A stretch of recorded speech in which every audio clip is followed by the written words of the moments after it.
নীলফামারীর ডিমলায় বৈদ্যুতিক আগুনে 3টি পরিবারের বসত পড়ে সম্পূর্ণ ছাই হয়ে যায়। বৃহস্পতিবার বিকেলে ডিমলার লাউতারা নিজপাড়া গ্রামে এই দুর্ঘটনা ঘটে।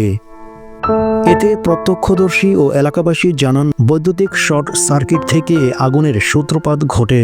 আগুনটা আসি এই ছাগল আনে গেছে, আসি দেখে আগুন সয়ান হয়েছে, আর আগ্রহ পাই নাই, বেদিনই বেকরও পাই।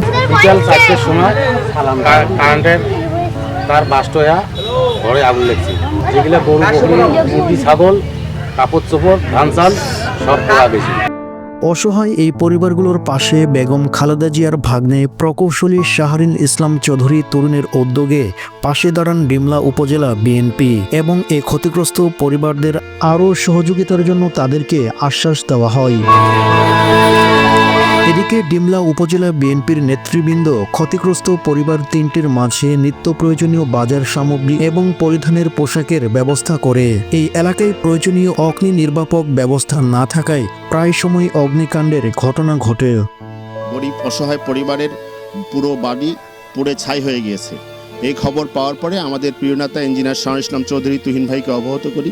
তুহিন ভাই তাৎক্ষণিক আমাদের বিএনপির নেতৃবৃন্দ, ডিমলা উপজেলা বিএনপির নেতৃবৃন্দকে নির্দেশ দিয়েছে যে এই 3জন যে গরিব মানুষের বাড়ি পড়া গিয়েছে তাদের বাড়িতে যাও, আমাদের বিএনপির পক্ষ থেকে, আমার পক্ষ থেকে তোমরা তাদের সহানুভূতি দেখার চেষ্টা করো, সাহায্য করার চেষ্টা করো।